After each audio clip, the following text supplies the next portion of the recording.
कल्पना कीजिए कि दो अलग अलग दरवाजे हैं जो एक ही खजाने की ओर ले जाते हैं। एक दरवाजे पर लिखा है कि मांगो और इंतजार करो, और दूसरे पर लिखा है कि तुम पहले से ही मालिक हो। बस इस सच्चाई को जीना शुरू करो। यहीं पर आज की सबसे बड़ी आध्यात्मिक बहस शुरू होती है, जिसे पूरी दुनिया में लाखों लोग लॉ ऑफ अट्रैक्शन और लॉ ऑफ असम्पशन के नाम से जान रहे हैं। अगर आपने कभी भी द सीक्रेट पढ़ी है या सुनी है, तो आपने लॉ ऑफ अट्रैक्शन को ज़रूर महसूस किया होगा। लेकिन पिछले 2 सालों में नेविल गॉडर्ड नाम के एक रहस्यवादी दार्शनिक की शिक्षाओं ने इंटरनेट पर आग लगा दी है, और लोग कह रहे हैं कि अट्रैक्शन अधूरा है, असली खेल असम्पशन का है। तो आज हम इस गहरे रहस्य की परतों को एक एक करके खोलेंगे। आगे बढ़ने से पहले क्या आप अपने छोटे भाई के इस छोटे से चैनल को सब्सक्राइब कर देंगे, जिससे मैं भारतीय ज्ञान को पूरे दुनिया में फैला सके। आपके इस एहसान के लिए धन्यवाद। लॉ ऑफ अट्रैक्शन का मूल सिद्धांत बहुत सरल लगता है। जैसा सोचोगे वैसा पाओगे। आपके विचार एक चुंबकीय तरंग है जो ब्रह्मांड में जाती है और उसी जैसी चीज़ों को आपकी ओर खींच लाती है।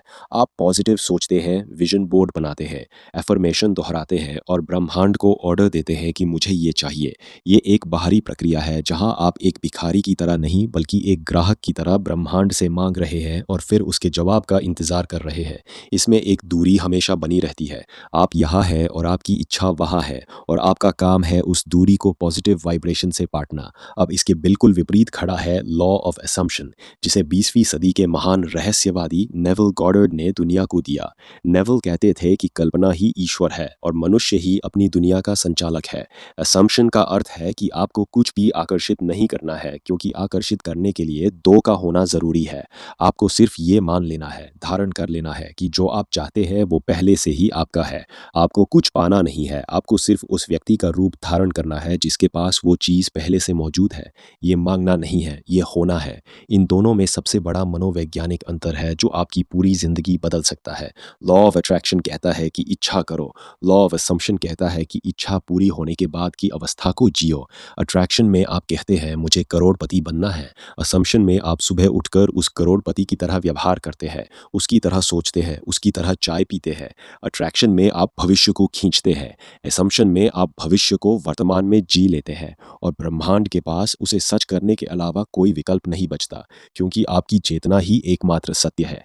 नेविल गॉडर्ड ने इसे समझाने के लिए एक शब्द दिया था, स्टेट, यानी अवस्था। इस दुनिया में हर चीज़ एक स्टेट है। गरीबी एक स्टेट है, अमीरी एक स्टेट है, अकेलापन एक स्टेट है, प्रेम में होना एक स्टेट है।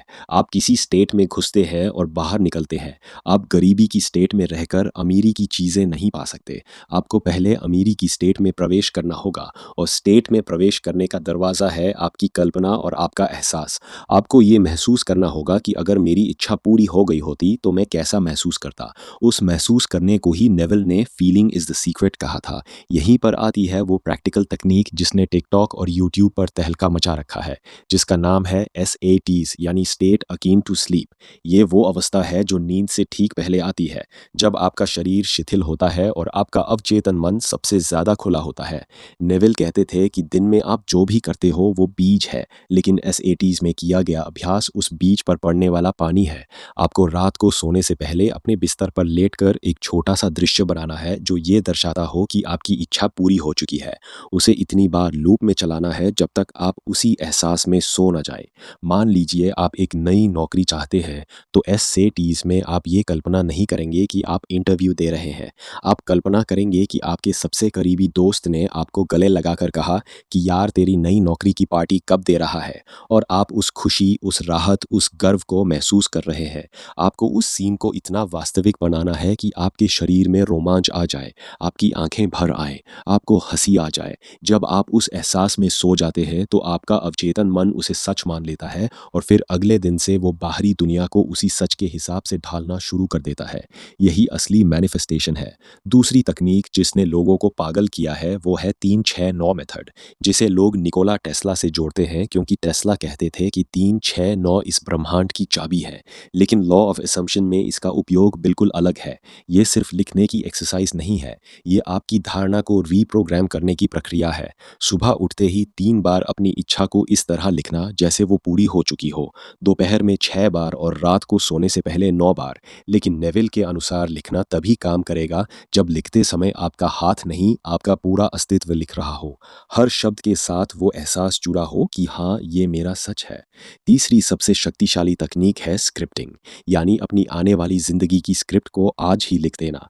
आप एक डायरी लेते हैं और उसमें आज की तारीख डालकर लिखना शुरू करते हैं कि आज का दिन कितना अद्भुत था, जैसे आप भविष्य से अपने वर्तमान को पत्र लिख रहे हो। आप लिखते हैं कि आज सुबह जब मैंने अपनी कार चलाई तो कैसा लगा, जब बॉस ने मेरी तारीफ की तो कैसा लगा, जब मेरे पार्टनर ने मुझे प्रपोज किया तो मेरी धड़कनें कैसे तेज हो गईं। आप इसे पास्ट टेंस में लिखते हैं क्योंकि आपका अवचेतन मन पास्ट और प्रेजेंट में फ़र्क नहीं करता। वो सिर्फ एहसास को पकड़ता है और जो लिखा है उसे आपकी हकीकत बनाने के लिए 3D दुनिया को मजबूर कर देता है। अब आप सोच रहे होंगे कि लॉ ऑफ अट्रैक्शन में कमी क्या है? कमी है एक्शन के गलत अर्थ में। लॉ ऑफ अट्रैक्शन में लोग सोचते हैं कि सिर्फ सोचने से सब हो जाएगा या फिर उन्हें बहुत ज़्यादा मेहनत करनी पड़ेगी। इसलिए वे एक्शन और ओवर थिंकिंग के बीच झूलते रहते हैं। वे हर समय अपने वाइब्रेशन को चेक करते रहते हैं कि क्या मैं पॉजिटिव हूँ, क्या मैंने नेगेटिव सोच लिया। ये एक अंतही चिंता बन जाती है, जबकि लॉ ऑफ अजम्पशन कहता है कि आपको वाइब्रेशन को ठीक करने की ज़रूरत नहीं है, आपको अपनी आइडेंटिटी को ठीक करना है। जब आप करोड़पति की स्टेट में होते हैं तो आपको पॉजिटिव रहने के लिए मेहनत नहीं करनी पड़ती। पॉजिटिव होना आपका स्वभाव बन जाता है। विज्ञान भी अब इस बात की पुष्टि कर रहा है जिसे नेविल 70 साल पहले कह चुके थे। न्यूरोसाइंस कहता है कि हमारा मस्तिष्क कल्पना और हकीकत में अंतर नहीं कर पाता। जब आप आंखें बंद करके नींबू चाटने की कल्पना करते हैं तो आपके मुंह में सच में पानी आ जाता है। आपका शरीर उसी रसायन को छोड़ता है जो असली नींबू पर छोड़ता है। इसी को रेटिकुलर एक्टिवेटिंग सिस्टम कहते हैं। जब आप अपने अवचेतन को एक नया सच दे देते हैं तो आपका दिमाग बाहरी दुनिया में उसी सच के सबूत ढूंढना शुरू कर देता है। जो लोग पहले आपको नहीं दिखते थे वही लोग अब आपको अवसर देने लगते हैं। जो रास्ते बंद लगते थे वही खुलने लगते हैं। ये जादू नहीं है, ये आपके मस्तिष्क की फोकस प्रणाली है।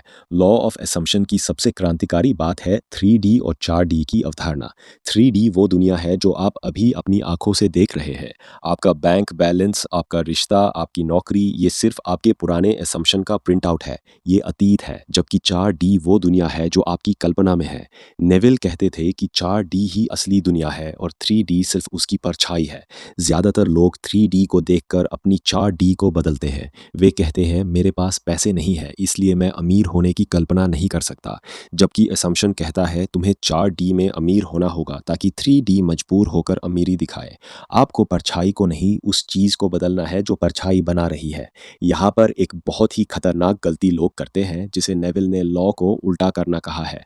वे दिन में 10 मिनट सैट्स करते हैं और बाकी 23 घंटे 50 मिनट अपनी पुरानी कहानी को दोहराते हैं।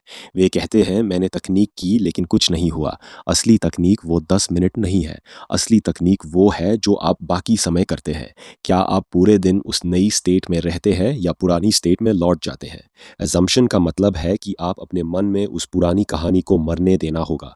आपको मेंटल डाइट पर रहना होगा। जैसे आप अपने शरीर के लिए खराब खाना नहीं खाते वैसे ही अपने मन के लिए उन विचारों को नहीं खाना है जो आपकी नई स्टेट के खिलाफ है। कई लोग पूछते हैं कि अगर सब कुछ असम्पशन है तो क्या हम आलसी होकर बैठ जाएं, क्या कर्म करना छोड़ दें? इसका जवाब नेविल ने बहुत सुंदर दिया था। उन्होंने कहा कि जब आप सच में स्टेट में चले जाते हैं तो आपको प्रेरणा से भरे हुए एक्शन अपने आप मिलने लगते हैं। इसे इंस्पायर्ड एक्शन कहते हैं। आपको धक्का देकर काम नहीं करना पड़ता, काम आपको खींचता है। आप उस नौकरी के लिए अप्लाई करते हैं जो पहले असंभव लगती थी और इंटरव्यू में आपके मुंह से वही शब्द निकलते हैं जो नौकरी दिला देते हैं, क्योंकि अब आप उस व्यक्ति के रूप में बोल रहे हैं जिसे नौकरी मिल चुकी है। कर्म खत्म नहीं होता, कर्म का बोझ खत्म हो जाता है। अब हम सबसे गहरे सत्य पर आते हैं जो इस पूरी फिलॉसफी का केंद्र है। नेविल कहते थे कि इस दुनिया में कोई दूसरा है ही नहीं। Everyone is you pushed out, यानी इस दुनिया में हर व्यक्ति आप ही है जो बाहर धकेला गया है। आपका बॉस, आपका पार्टनर, आपके माता पिता, वे सब आपकी धारणा को ही आपको लौटा रहे हैं। अगर आपको लगता है कि दुनिया के लोग धोखेबाज हैं तो वे धोखा देंगे। अगर आप मान लेते हैं कि दुनिया आपकी मदद करने के लिए बनी है तो वही लोग फरिश्ता बन जाएंगे। इसलिए किसी को बदलने की कोशिश मत करो, अपनी धारणा को बदलो और पूरी दुनिया एक फिल्म की तरह बदल जाएगी। ये अहंकार नहीं है, ये पूरी जिम्मेदारी लेना है। तो आज से आपका अभ्यास क्या होना चाहिए? सबसे पहले तय कीजिए कि आप कौन सी स्टेट चाहते हैं। उसे एक वाक्य में लिखिए, मैं इतना खुश और आभारी हूँ कि अब मैं अपनी मनचाही जिंदगी जी रहा हूँ। फिर उस स्टेट का एक छोटा सा अंत का दृश्य बनाइए, एंड सीन, जो ये साबित करता हो कि इच्छा पूरी हो चुकी है। उस दृश्य को हर रात STS में जीजिए।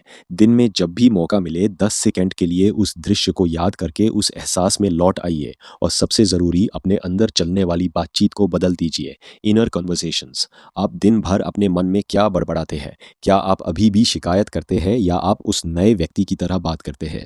आपकी आंतरिक बातचीत ही वो मंत्र है जो बाहरी दुनिया बनाता है। अंत में याद रखिए, लॉ ऑफ अट्रैक्शन आपको बताता है कि आप ब्रह्मांड से जुड़े हैं। लॉ ऑफ असम्पशन आपको बताता है कि आप ही ब्रह्मांड हैं। अट्रैक्शन में आप समुद्र से पानी मांगते हैं। असम्पशन में आप याद करते हैं कि आप खुद ही समुद्र हैं।